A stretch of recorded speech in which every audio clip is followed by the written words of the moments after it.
Malam, Bapak Ibu, saudara-saudari semua. Kita akan segera masuk di dalam pembelajaran kita malam ini, dan semoga apa yang dibagikan boleh bermanfaat dan memberikan masukan yang berarti buat kita semua. Bapak Ibu, saudara yang terkasih, kalau studi sejarah seringkali ditandai dengan waktu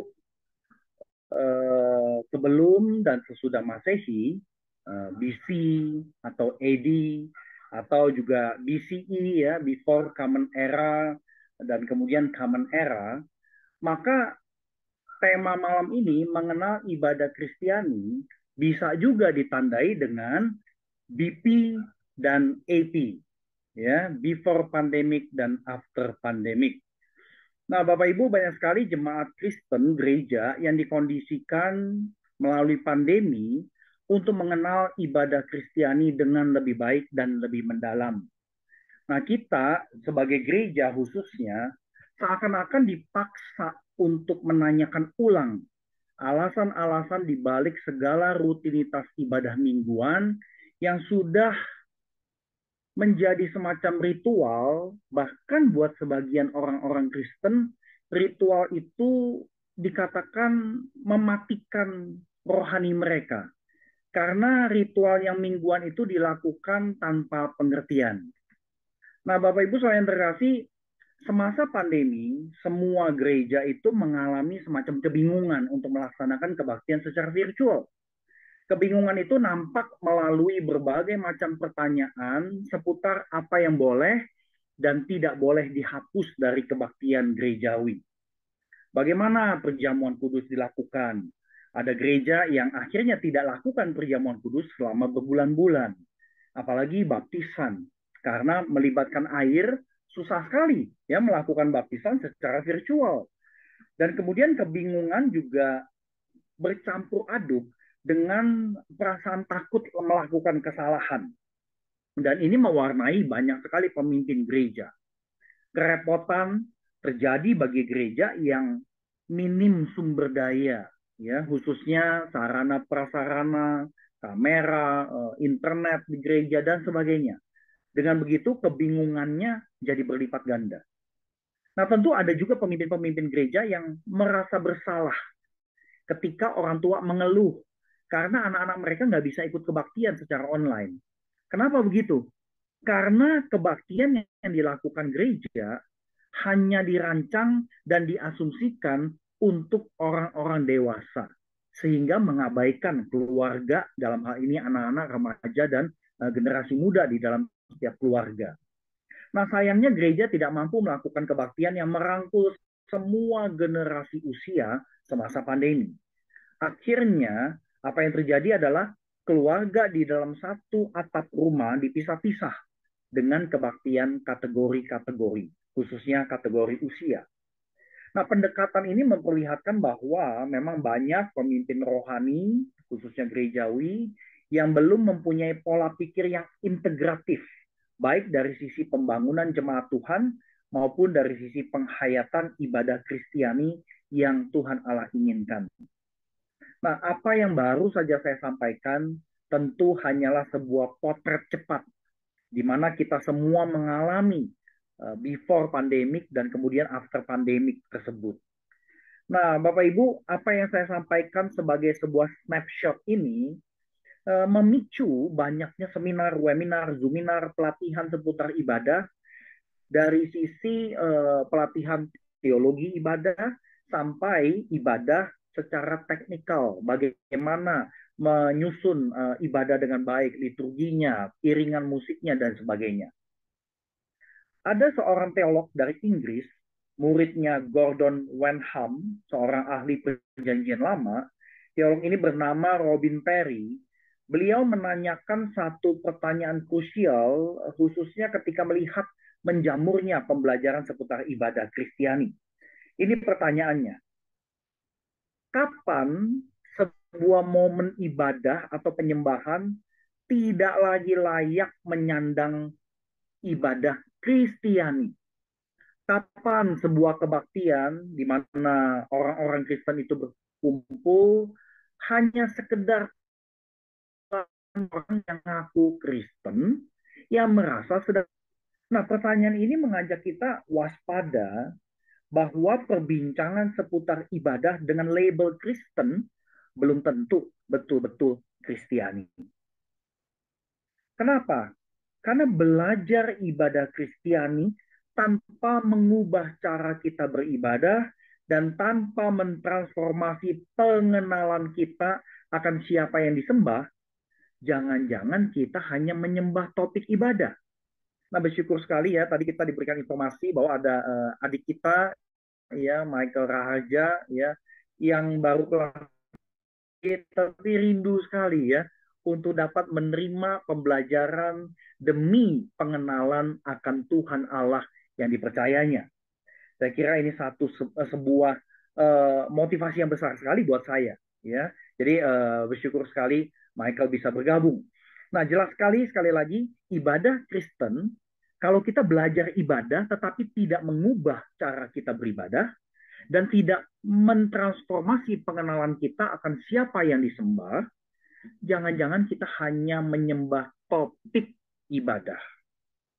Nah, ngomong mengenai ibadah atau dalam bahasa Indonesia ibadat, ya, atau worship, salah seorang dosen saya dari Singapore Bible College, beliau adalah kepala riset daripada OMF, Dr. Walter McConnell. Beliau mengatakan bahwa memang istilah worship adalah terminologi dari bahasa Anglo-Saxon. Nah, ada beberapa unsur. Ibadah atau ibadat atau worship adalah ascribing worth to God. Jadi memberikan, mempersembahkan segala kelayakan kepada Allah. Nah, bentuknya macam-macam. Secara fisik, tunduk, sujud. Ya. Kemudian secara sikap hati, ada hormat, ada kegentaran.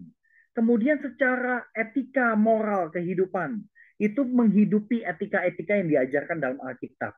Dan tentu arti ibadah atau worship lainnya adalah service, ya, melayani Tuhan Allah yang disembah. Nah, yang menarik, ibadah atau ibadat juga mengambil akar kata yang dekat sekali dengan bahasa Ibrani, yaitu avad.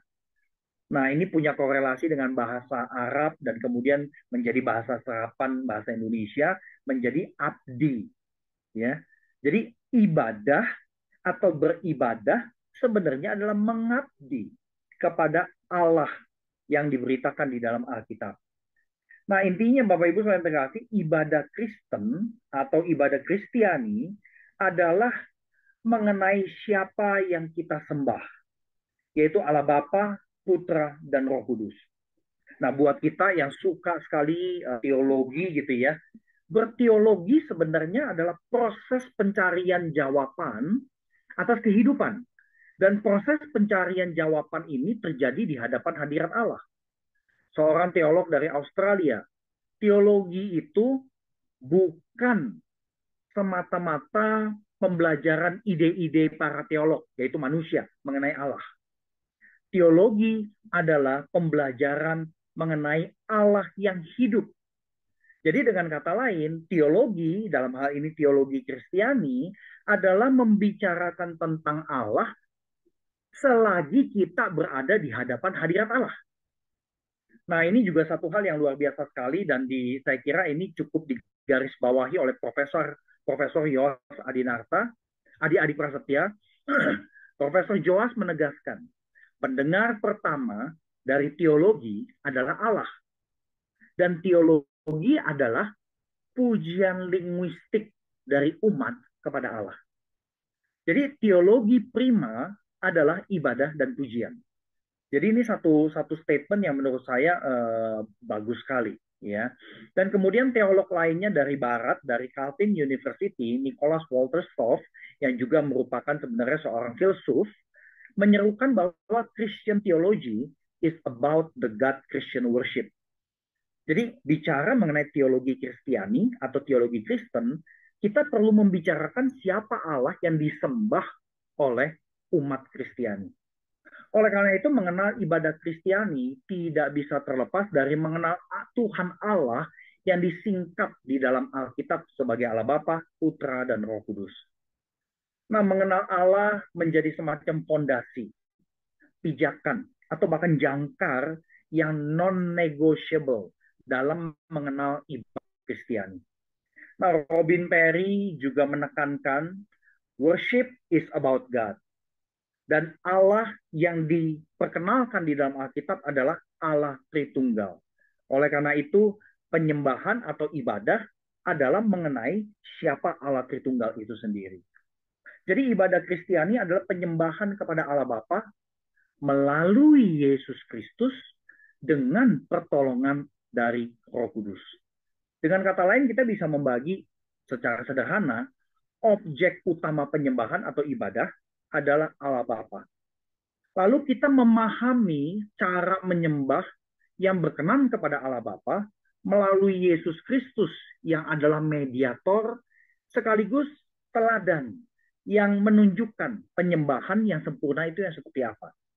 Dan terakhir, akhirnya itu kita mau, kita rindu, kita menyembah, ya bisa menyembah seperti Yesus karena ada agen yang menolong kita, yaitu Roh Kudus. Jadi ibadah Kristiani yang demikian berarti menempatkan pribadi Allah Tritunggal sebagai yang terutama. Jadi prinsipnya sederhana, dari Dia, oleh Dia, dan kepada Dia. Jadi boleh dikatakan ibadah itu baru layak menyandang identitas Kristiani jika dipersembahkan kepada Allah Tritunggal dengan sepenuh hati kita. Wholeheartedly Trinitarian. Nah, yang jadi isu di dalam realita banyak sekali gereja adalah begini. Formula Trinitaris digunakan di dalam liturgi. Namun penggunaannya hanya sebatas formula verbal, tetapi belum tentu nyata dalam kehidupan para jemaat Kristen, termasuk para pelayannya. Jadi ibadah sebagai pertemuan umat dengan Allah baru bisa dikatakan Kristiani ketika Allah Tritunggal itu menonjol sebagai objek sekaligus subjek penyembahan yang merupakan pusat yang terutama. Jadi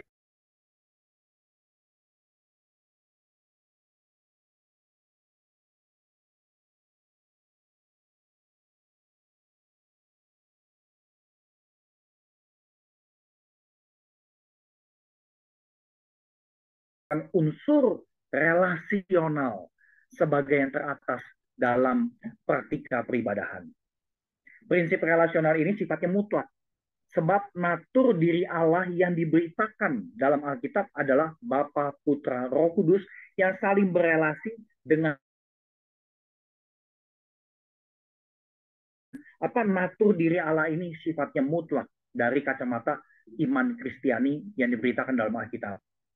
Nah, tentu prinsip relasional ini harus diwujudkan sebagai relasi dua arah antara Allah dengan umatnya. Dan umat di sini adalah satu tubuh, bukan satu individu.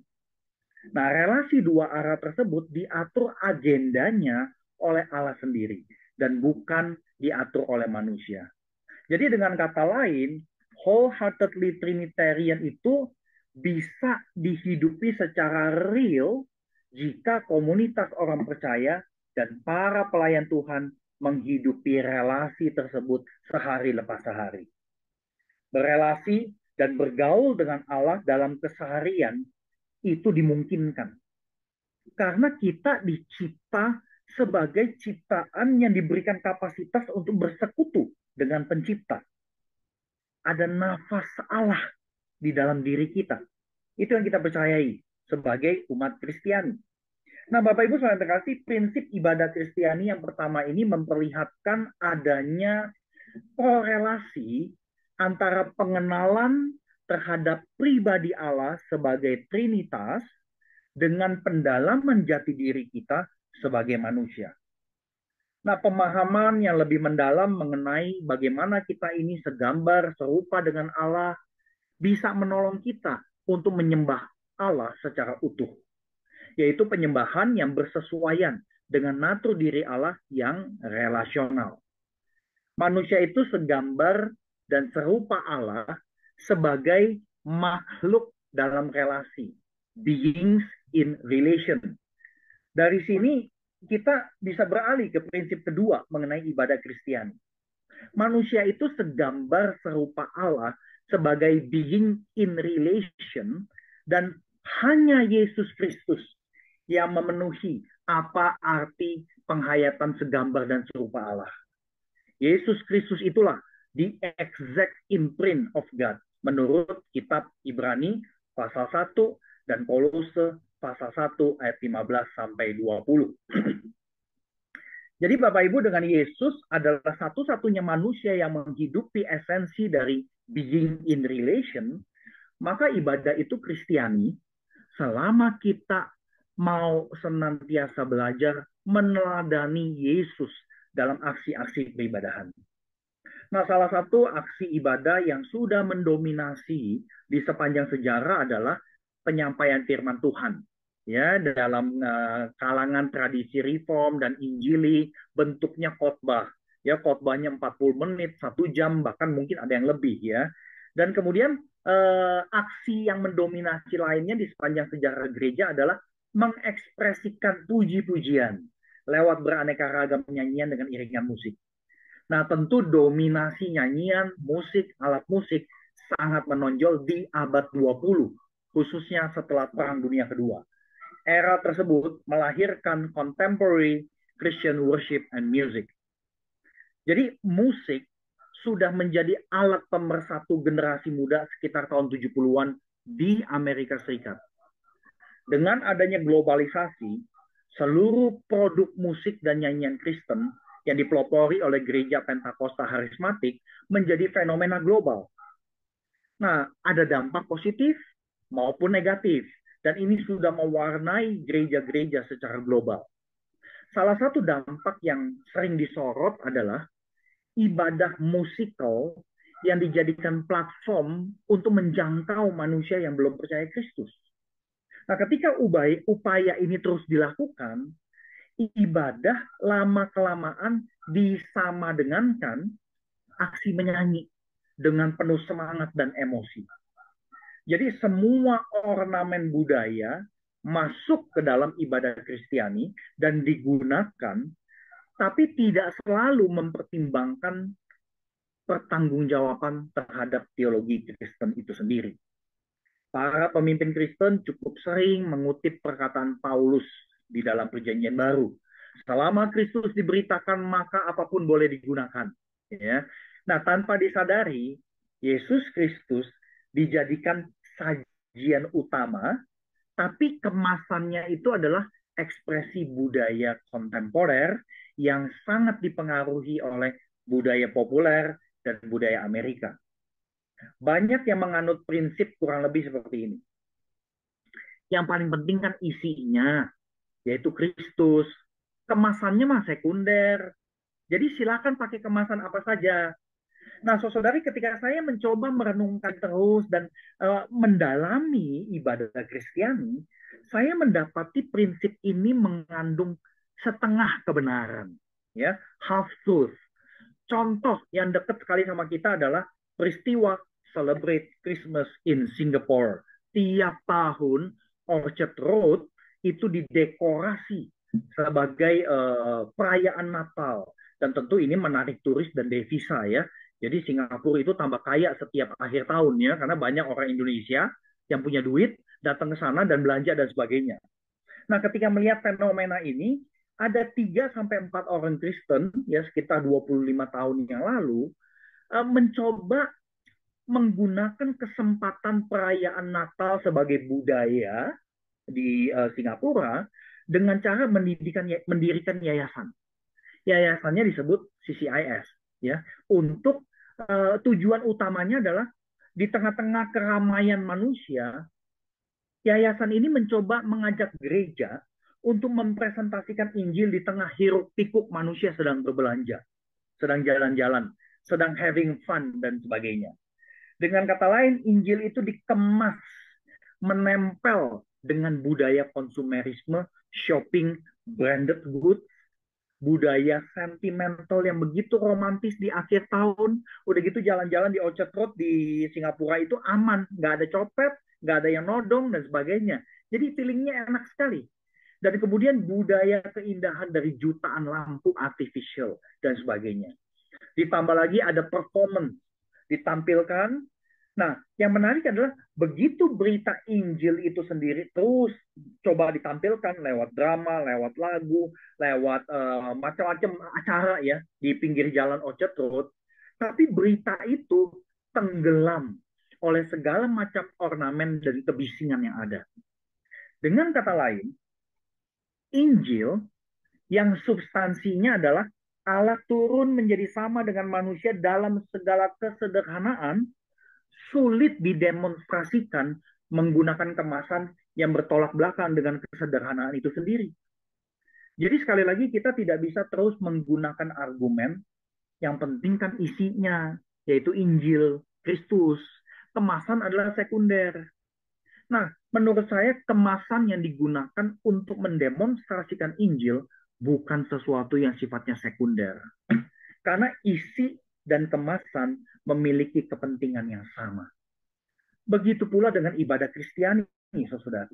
Ibadah itu Kristiani jika para pelayan yang terlibat peduli siapa subjek dalam penyelenggaraan ibadah itu sendiri. Secara teologis, subjek utama adalah Yesus Kristus yang di dalam surat Ibrani dikatakan sebagai imam kepala yang paling agung. Dan tugas imam kepala adalah menjadi juru syafaat. Menaikkan, menyampaikan doa-doa syafaat bagi umat Allah, dan itu dipimpin oleh Yesus Kristus. Bahkan bukan itu saja. Yesus Kristus adalah pemimpin peribadahan, worship leader, liturgos menurut Ibrani 8. Dan yang dahsyat adalah Yesus Kristus adalah pemuji atau penyanyi atau song leader. Dan ini dicatat di Ibrani 2 ayat 11 sampai 13. Nah, Bapak Ibu saya terkasih, beberapa referensi kebenaran itulah yang mendorong kita menyimpulkan bahwa ibadah Kristiani itu subjeknya itu penting sekali. Ya.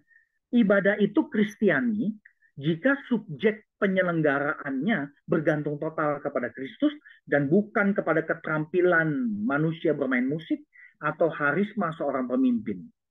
Tentu keterampilan, harisma, talenta memiliki tempat penting. Namun mengenal ibadah Kristiani bukan sekedar teknik dan tips merancang dan melaksanakan ibadah. Mengenal ibadah Kristiani sudah sepatutnya mengenal subjek yang menyelenggarakan dan memimpin ibadah sesuai kehendak Allah, yaitu Yesus Kristus seperti yang disaksikan oleh firman Tuhan dalam surat Ibrani. Dan ini yang menjadi prinsip kedua, ontologically Christ-led. Kepemimpinan ibadah Kristiani sebenarnya pemimpin utama adalah Kristus sendiri. Nah, istilah ontologi, saya percaya saudara kita yang mempelajari filsafat sangat fasih dalam hal ini. Tapi ini pengertian saya secara sederhana, ontologi adalah penghayatan di balik sebuah eksistensi atau background theory of certain reality. Jadi kepemimpinan manusia, seorang Kristen dalam sebuah kebaktian bukan semata-mata manusiawi, tetapi ilahi. Karena Kristuslah yang aktif memimpin melalui seorang pelayan Kristen. Nah, dari prinsip kedua ini kita, khususnya para pelayan dalam kepemimpinan ibadah, tentu kita tidak pernah boleh angkuh dan menganggap diri sanggup mengontrol umat Allah, apalagi menghadirkan Allah di tengah sebuah ibadah. Ya, saya kira kita tidak punya kuasa untuk hal itu. Kita bukan subjek yang menyelenggarakan dan memimpin ibadah. Secara teologi ibadah Kristiani, pemimpin ibadah adalah Yesus Kristus, Tuhan dan Sang Juru Selamat dunia. Nah, Bapak Ibu, sebagai anak-anak Allah, sebagai pelayan Kristus, pada dasarnya kita ini ikut serta dalam kepemimpinan Kristus atas sebuah peribadahan. Untuk itulah kita patut memiliki relasi intim dan kuat dengan Tuhan Yesus yang memang sudah pernah memberikan janji, aku akan menyertai kamu sampai kepada akhir zaman. Intinya, tanpa relasi ini, kita tidak mungkin mengerjakan karya penyembahan yang sejati secara Kristiani. Nah, dalam dinamika berelasi, tentu saja kita perlu uh, ada komunikasi gitu ya. Kita perlu merespon, menanggapi Allah seperti Kristus mencontohkan. Dan ini dimungkinkan karena pekerjaan Roh Kudus di dalam diri orang percaya. Jadi prinsip ketiga dari ibadah Kristiani adalah responsif to God. Inilah aspek yang seringkali banyak umat Kristiani sudah tahu, tetapi belum selalu terwujud secara akurat. Makanya di slide ini saya membagi 3 respons ya, respon tidak akurat, kemudian respons, dan respons yang akurat. Intinya Bapak Ibu saudara kasih, kita mungkin tahu secara kognitif bahwa kita perlu menanggapi Allah dalam sebuah peribadahan. Misalkan, waktu kita memuji-muji Allah, kita ini sedang merespons sebagai satu tubuh Kristus. Kenapa nyanyi itu yang paling banyak di dalam sebuah ibadah Kristen? Karena nyanyi adalah aksi yang menyatukan semua manusia yang sedang berkumpul di situ. Dan kalau kita memeriksa menyanyi itu juga menyehatkan tubuh kita ya. Tapi itu secara biologis dan secara sosial. Ya kita nggak akan bahas itu di sini. Tapi intinya, waktu kita menyanyi, waktu kita memberikan persembahan, kita sebenarnya sedang merespons dengan wujud konkret. Waktu kita menyatakan pengakuan iman rasuli atau pengakuan iman menggunakan formulasi yang lain, itu pun respons bahwa kita ini satu sebagai umat Allah. Waktu kita menghampiri meja perjamuan kudus, menerima roti dan anggur, kita sedang merespons Allah yang sudah berkorban bagi kita. Namun pengetahuan ini, ya, pengetahuan bahwa kita perlu merespons tidak selalu terwujud secara akurat. Dengan kata lain, respons kita tidak selalu nyambung dengan apa yang disingkapkan Allah. Nah, saya kasih contoh sederhana banget nih melalui 2 kartun ini Bapak Ibu ya. Ada seorang remaja diminta untuk babysitter ya. Dan ternyata remaja itu beneran didudukin itu bayi. Kan babysit. Ini kan konyol ya. Kartun konyol gitu ya. Tapi kalau kita pikir-pikir ya, jangan-jangan kita melakukan respons kepada Allah dengan asumsi yang salah berdasarkan konsep sendiri. Atau kartun kedua nih. Ya, si istri ngomong apa, si suami salah dengar, sehingga responsnya juga salah. Ya, jadi Bapak Ibu saya kasih responsif to God adalah prinsip ketiga yang menekankan perlunya relasi yang nyambung. Ya, pada saat kita melakukan aksi-aksi ibadah, ini perlu nyambung dengan siapa Allah yang menyingkapkan dirinya.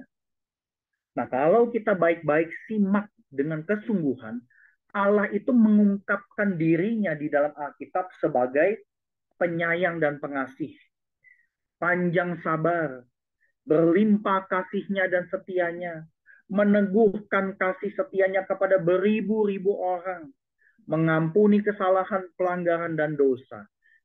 Tetapi, nah kalimat berikutnya kita nggak bisa abaikan. Ya, tetapi Allah tidak sekali-kali membebaskan orang yang bersalah dari hukuman. Nah, Allah yang disingkapkan dalam Alkitab adalah pribadi yang selalu ada di dalam paradoks yang seperti ini. Allah adalah kasih, tetapi jangan mempermainkan kasih Allah tersebut. Karena di dalam kitab Hosea pasal 5 ayat 14, Allah diilustrasikan sebagai singa yang bisa menerkam. Allah adalah Tuhan yang membuka pintu yang baru, memberikan jalan keluar bagi umatnya. Tetapi pada saat yang sama, Dia juga adalah Tuhan Allah yang menutup segala jalan keluar. Bahkan kalau kita baca kitab Ratapan, ada ungkapan yang tidak mudah kita cerna, ya. Ada ungkapan di Ratapan 3 ayat 7 berkata begini. Walaupun aku memanggil-manggil berteriak minta tolong, tak didengarkannya doaku. Bapak Ibu saudara terkasih, ini paradoks diri Allah yang membuat seorang ahli perjanjian lama sekaligus seorang misiolog besar, ini muridnya almarhum pendeta John Stott, yaitu Christopher Wright, dengan jujur menulis buku The God I Don't Understand. Nah, salah satu refleksi mendalam adalah mengenai salib. Ya, itu yang di slide yang saya garis merah ya. Beliau bertanya, siapa yang berani mengklaim bahwa dia itu sangat mengerti kekuatan salib untuk menjawab kebutuhan manusia yang terdalam? Christopher Wright tidak berani mengklaim dia bisa mengerti seluruhnya. Dengan kata lain, hal ini mengajak kita untuk tidak pernah boleh sok tahu ketika merespons Allah dalam sebuah peribadahan. Kita perlu rendah hati, belajar mendengarkan suara Roh Kudus yang mengarahkan respons-respons yang akurat dalam sebuah ibadah. Nah, pertanyaannya adalah bagaimana kita tahu respons nyanyi, respons pengakuan iman, respons memberikan persembahan, respons mendengarkan khotbah. Bagaimana kita tahu sebuah respons itu akurat atau tidak? Nah, kita perlu belajar dari sejarah peribadahan gereja Kristiani selama lebih dari 2000 tahun. Ada aksi-aksi penyembahan yang terus konsisten hadir dalam sebuah peribadahan Kristiani. Dan ini menembus batas-batas waktu. Itulah aksi-aksi yang perlu dipertimbangkan ketika kita merespons Allah yang kudus. Ya, di dalam Alkitab, di sepanjang sejarah gereja lebih dari 2000 tahun, doa selalu ada. Ya, doa bersama, doa syafaat. Pembacaan dan pengajaran firman. Bentuknya bisa khotbah, bentuknya diskusi, itu merata ya, selalu muncul. Menyanyi selalu ada. Memberi diri dibaptis, perjamuan kasih dan perjamuan kudus. Kemudian saling mengasihi, saling berbagi, saling menegur, dan kemudian bersaksi. Menyaksikan Injil dengan kata-kata dan dengan perilaku. Bahkan menjalani penderitaan demi Yesus. Ini adalah respons-respons akurat yang sudah dicontohkan di dalam kitab suci dan juga ada di dalam sejarah peribadahan gereja di sepanjang lebih dari 2000 tahun. Jadi Bapak Ibu saudara terkasih, saya mendapati bahwa ketika saya mendalami bagaimana orang-orang Kristen di sepanjang sejarah itu beribadah, saya semakin mengerti kenapa teman saya dari gereja Roma Katolik kalau masuk ke dalam ruang kebaktian, mereka akan sentuh air lalu bikin tanda salib. Ya. Karena bikin tanda salib bukan milik Protestan, bukan milik Roma Katolik. Sebelum gereja pecah jadi Roma Katolik dengan Protestan, tanda salib ini sudah dilakukan. Dan ini banyak sekali orang-orang Kristen dan Katolik, Ortodoks saling salah mengerti. Karena kita tidak mendalami sejarah peribadahan di dalam sepanjang sejarah. Nah, respons kepada Allah yang paling utama tentu perlu seimbangnya antara personal, respons pribadi, dan respons sebagai satu umat Allah. Jadi, respons sebagai satu umat penting, sehingga partisipasi seluruh umat terus dijaga. Dan ini yang menjadi prinsip keempat ibadah Kristiani. Steadily participatory. Untuk membantu umat Kristen buat merespons, maka umat itu perlu mengerti apa yang dilakukan secara bersama-sama. Partisipasi umat baru bisa membangun kerohanian kalau jemaat mengerti alasan ia berpartisipasi dalam aksi-aksi ibadah. Gereja-gereja di Indonesia seringkali kurang memperhatikan keseimbangan antara respons pribadi dengan respons komunal. Sebagai contoh, gereja yang peduli dengan kerapian liturgi sangat menekankan respons komunal. Ya, kata-kata respons sudah diatur dan sudah dicetak. Para pemimpin tinggal membaca. Nah, tetapi masalahnya adalah kesempatan untuk pribadi lepas pribadi merespons secara personal kepada Tuhan, kesempatan itu sedikit sekali, bahkan hampir tidak ada. Contoh sederhana, elemen pengakuan dosa dan doa persembahan. Kata-kata pengakuan dosa seringkali langsung dibacakan pada saat liturgos sampai pada elemen doa pengakuan dosa. Jadi jemaat itu tidak ngaku dosa secara pribadi. Pengakuan dosanya itu dibacakan, ya, sehingga tidak ada koneksi pribadi. Nah, ini yang perlu seimbang, Bapak Ibu saudara terkasih. Sama halnya dengan persembahan. Doa syukur itu perlu dilakukan sebagai seorang pribadi dan perlu dilakukan sebagai satu keluarga Allah, yaitu gereja. Intinya, respons perlu partisipasi dari seluruh jemaat dan partisipasi ini personal dan komunal. Nah, mengenai liturgi dalam sebuah ibadah Kristen, liturgi itu digunakan supaya menolong partisipasi. Ya, kalau tidak ada liturgi, jemaat itu bingung untuk partisipasi. Karena liturgi adalah alur pertemuan ibadah yang memiliki kandungan teologi yang mengakar pada kebenaran Alkitab dan sejarah gereja tentunya. Jadi liturgi itu diadakan bukan untuk mengekang jemaat, tetapi justru buat menolong jemaat dibangun kerohaniannya. Nah, saudari, kita perlu perhatikan tidak ada gereja yang tidak punya liturgi. Tidak ada gereja yang tidak punya liturgi. Semua gereja, baik Pentakosta Harismatik, gereja Reform, gereja Ortodoks, gereja Baptis, dan yang lainnya, semua pasti punya liturgi. Kenapa? Karena arti liturgi adalah seperti itu. To be liturgical, menurut teolog wanita Marvandon, to be liturgical means to provide ways, menyediakan cara supaya umat bisa partisipasi dengan teratur. Ya. Jadi selama gereja mengatur kapan tim ibadah itu menyanyi, ya, lalu kapan jemaat diajak ikut nyanyi, kapan giliran pemain gitar yang memainkan iringan musik, kapan pengkhotbah sampaikan firman, kapan beri persembahan dan sebagainya. Intinya ada pengaturan di mana kapan beri persembahan dan sebagainya, gereja itu maka punya liturgi.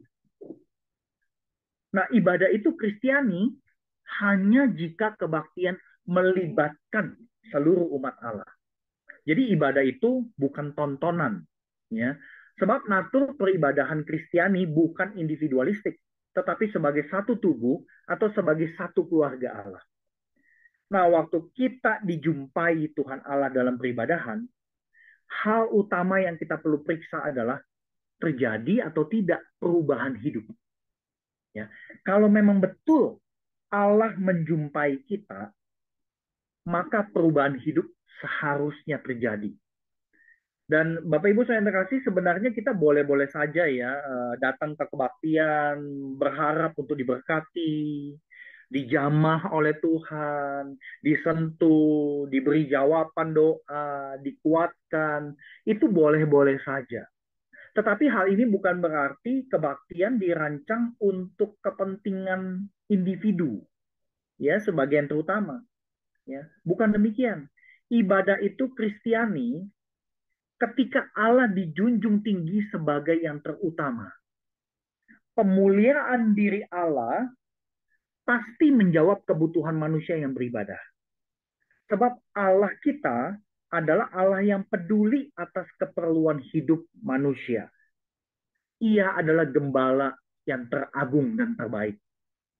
Nah, dengan landasan ini, kita diberikan kebenaran berikutnya, bahwa ibadah itu Kristiani ketika mengandung hopeful expectation.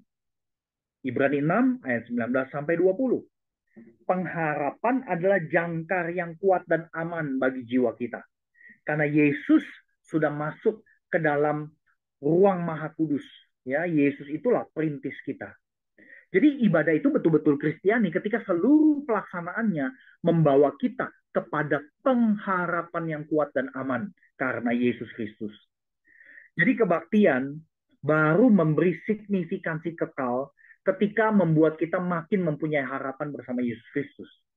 Dan kebenaran ini terjadi dalam dua peristiwa di Injil Yohanes dan Lukas. Kedua kisah ini memperlihatkan pola yang sama persis. Kisah di Injil Yohanes 4, Yesus berjumpa dengan perempuan dari Samaria yang lagi pengen ambil air di tengah siang hari. Cerita kedua, Lukas 24, adalah Yesus yang menjumpai, mendekati kedua murid yang ingin pulang ke kampung kota Emmaus. Nah, patronnya sama, saudara. Yesus yang menghampiri, mendekati, menjumpai, lalu melakukan beberapa karya ajaib. Kemudian si perempuan dari sikap sinis, skeptis, kemudian berubah menjadi percaya, penuh sukacita, dan memberi kesaksian. Jadi perjumpaan dengan Yesus, di mana si perempuan itu diajak berdialog, ujungnya adalah terjadi perubahan psikis. Terjadi perubahan perilaku dari si perempuan. Sama halnya dengan kedua murid yang mau pulang ke Emmaus karena Yesus mati. Dan Yesus itu diberitakan hilang dari kuburan. Ya, jadi kedua murid ini sedih, kecewa, bingung. Tetapi setelah dijumpai Yesus dan kemudian ada perjamuan, mereka mengalami perubahan psikis. Hati mereka seperti terbakar, seperti ada api, kata firman Tuhan. Lalu mereka beraksi, balik lagi ke Yerusalem, jalan kaki, ya. Dan kemudian mereka bersaksi bahwa Yesus betul sudah bangkit. Jadi ada perubahan psikis dan perilaku. Ini yang saya maksud ibadah Kristiani itu mengandung hopeful expectation. Nah, Bapak Ibu saudara kasih, untuk mewujudkan hopeful expectation, kita perlu melakukan persiapan yang matang atas peribadahan. Nah, ibadah gerejawi sering dirasakan kurang menyentuh hidup umat karena pelaksanaannya bersifat ritualistik. Ritualistik artinya ritual yang diulangi terus, tapi nggak tahu alasan dan makna dari pengulangan tersebut. Nah, pengulangan yang terjadi itu juga dilakukan tanpa terlalu banyak berpikir. Jangan salah paham Bapak Ibu, ritual itu baik. Ritualistik yang tidak baik bahkan bisa mematikan kerohanian kita. Ya, khususnya kalau tidak dimengerti ya. Jadi misalkan kita memberikan persembahan, kenapa persembahannya mesti uang? Kita nggak ngerti karena ya tiap minggu memang udah persembahan uang. Nah, jadi intinya adalah ritual dalam peribadahan tidak bisa kita hindari. Contoh sederhana, setiap minggu dalam ibadah kita melakukan ritual yang sama. Contoh, gereja Pentakosta Harismatik. Setiap minggu pasti ada nyanyi, Bapak Ibu. Dan nyanyinya itu udah ditentuin. Ya, menitnya, jumlah lagunya, berapa kali refrennya diulang, semua disiapkan. Siapa yang jadi WL yang nyanyi ganti-gantian, itu semua udah diatur. Nah, ini kan repetisi. Repetisi intensional sangat penting.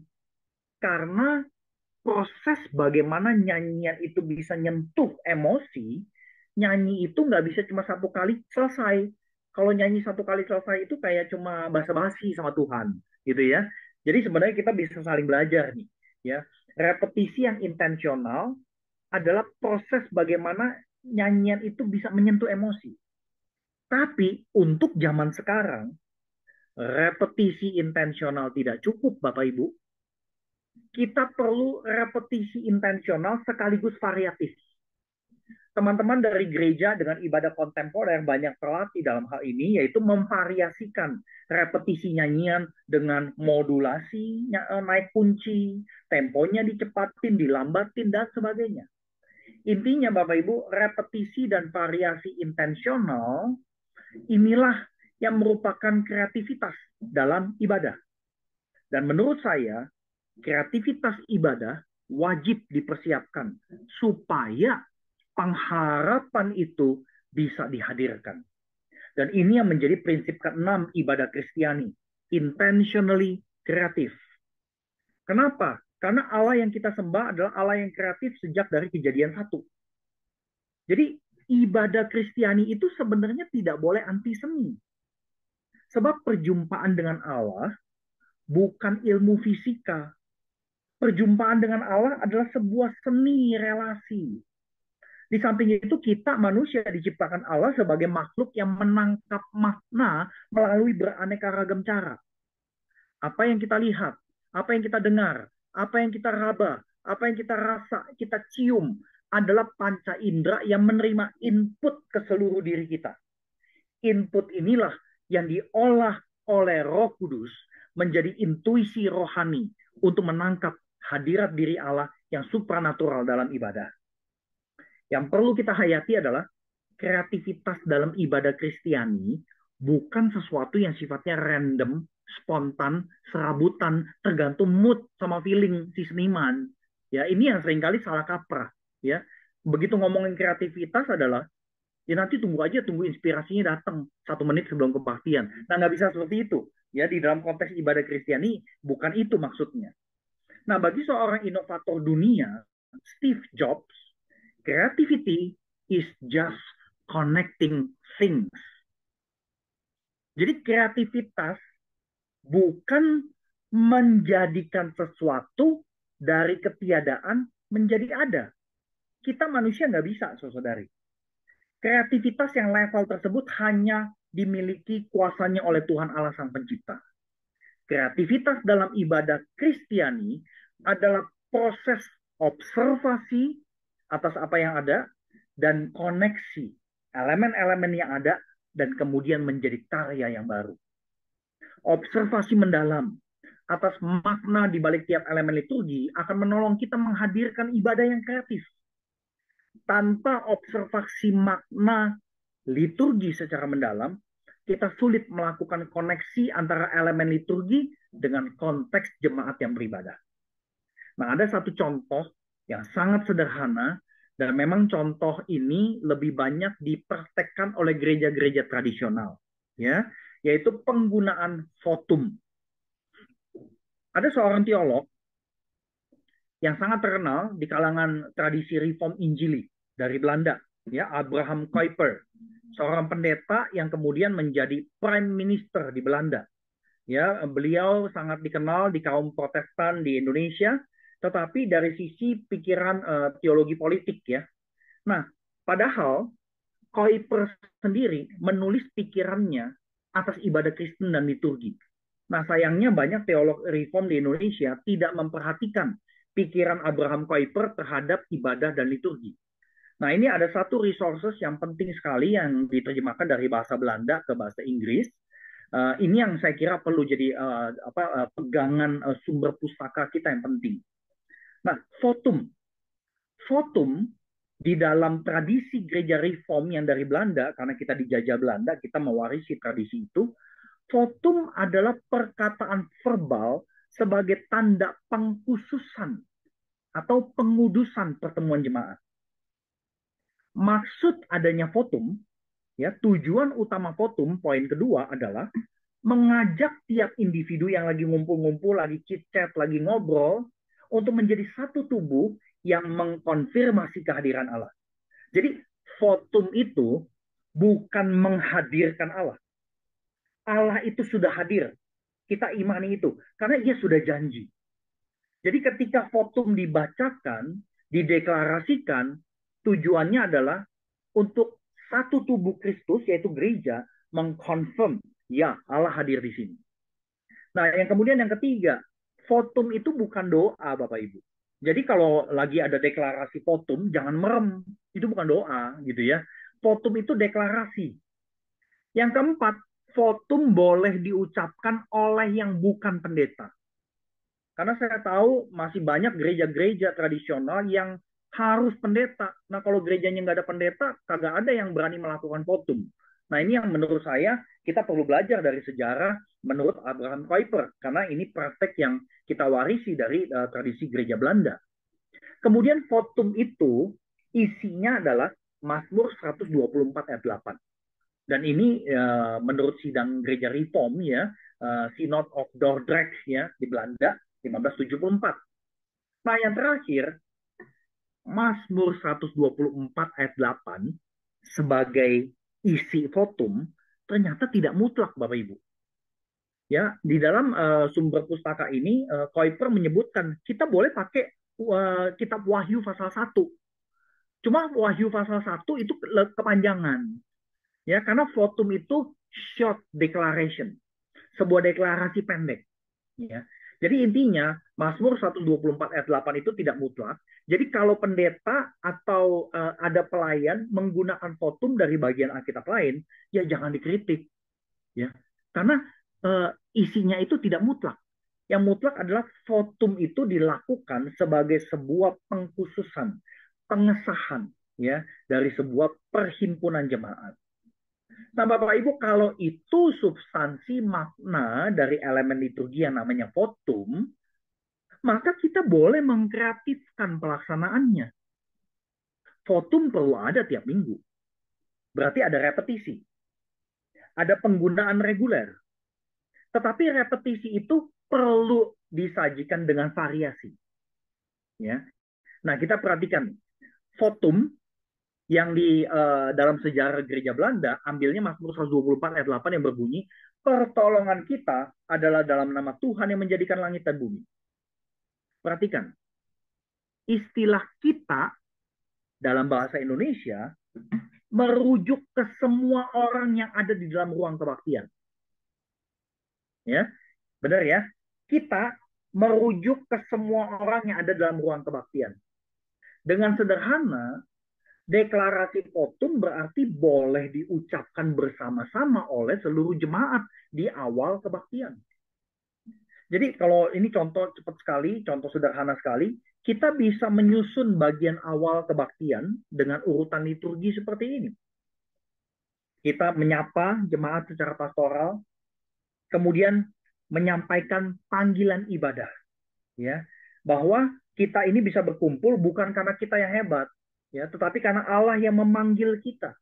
Jadi panggilan ibadah itu dari Alkitab, misalkan contoh Matius 11 ayat 28.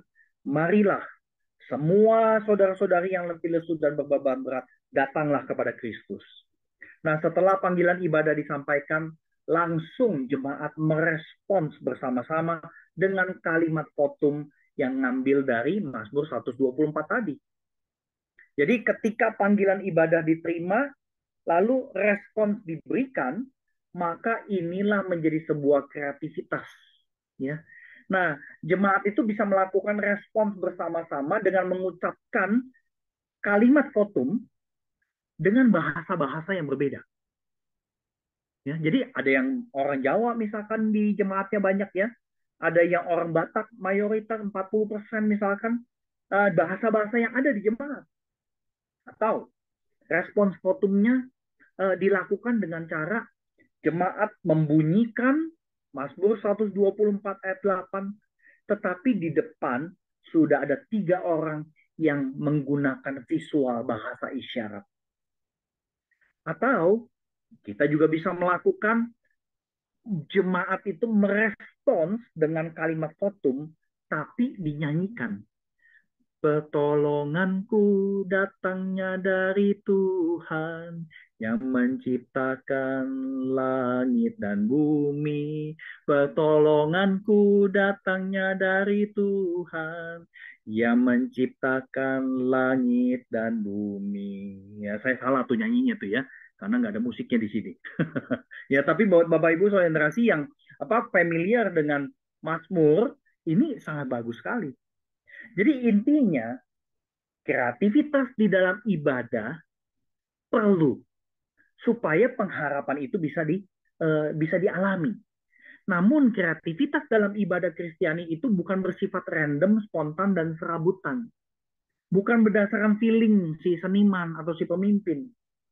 Selain itu kreativitas ibadah harus mempertimbangkan unsur pastoral. Kalau tidak ada karunia rohani dalam jemaat lokal, jangan dipaksakan. Contoh sederhana, Tadi saya memberikan contoh pakai bahasa isyarat ya. Tapi kalau di jemaat itu tidak ada tunarungu, ya nggak usah. Ya, kalau di jemaat itu tidak ada yang bisa melakukan bahasa isyarat, ya tidak wajib cara seperti itu. Jadi ini yang saya maksud dengan pastor memperhatikan konteks pastoral. Intinya ibadah itu Kristiani ketika kita mempertimbangkan prinsip terakhir yang ketujuh, yaitu pastorally sensitive. Jadi ini ibadah Kristiani eh, perlu memperhatikan aspek pastorally sensitive. Ya, jadi ibadah itu Kristiani ketika jemaat diundang untuk tidak segan-segan curhat di hadapan hadirat Allah dan menyatakan kerapuhannya. Nah, kita para pelayan bertanggung jawab atas penyelenggaraan ibadah gerejawi. Kita tidak boleh mengabaikan spektrum emosi jemaat yang hadir dalam kebaktian. Nah, menurut saya gereja di mana pemimpinnya mengatakan, saudara-saudari ada sukacita hari ini, ya begitu tidak ada yang jawab, nggak ada yang senyum, dipaksain, ada sukacita nggak, gitu ya? Apa kayak dipaksain? Ya kalau kalau nggak ada sukacita dipaksain ada sukacita ya mau nggak mau terpaksa sukacita kan gitu ya. Dan saya kira itu bukan ibadah Kristiani itu yang seperti itu, sentrasi. Kita perlu mengubah kalau kita adalah pemimpin ibadah yang melakukan hal itu. Jadi ibadah Kristiani itu kita perlu sadar perlunya menyentuh spektrum emosi manusia yang beragam. Nah, saya tekankan sekali lagi, Allah yang kita sembah, yang disingkapkan dalam Alkitab adalah gembala, gembala terbaik. Jadi Tuhan Allah tidak alergi dengan emosi manusia, dengan emosi anak-anaknya. Ya, paling tidak secara psikologi ada 6 uh, emosi dasar manusia. Intinya ibadah Kristiani yang dipersiapkan dengan bertanggung jawab bisa menyentuh spektrum emosi yang mendasar dari manusia. Dan itulah, saudari, 7 prinsip utama mengenal ibadah Kristiani. Kiranya apa yang saya berikan ini yang memang sangat boleh dikatakan cepat ya disampaikan dan padat ya. Semoga ini boleh menjadi satu hal yang menstimulir Bapak Ibu Saudari bahwa ibadah Kristiani itu nggak bisa disepelekan. Ibadah Kristiani itu bukan sesuatu yang sifatnya gampangan, ya. Karena kita menyembah Allah yang kudus dan Allah yang kasih dan Allah yang adil. Jadi inilah 7 prinsip utama mengenal ibadah Kristiani yang bisa saya bagikan dan semoga ini boleh mensimulir kita untuk saling berinteraksi sesaat lagi. Saya serahkan kepada Ibu Yulidia.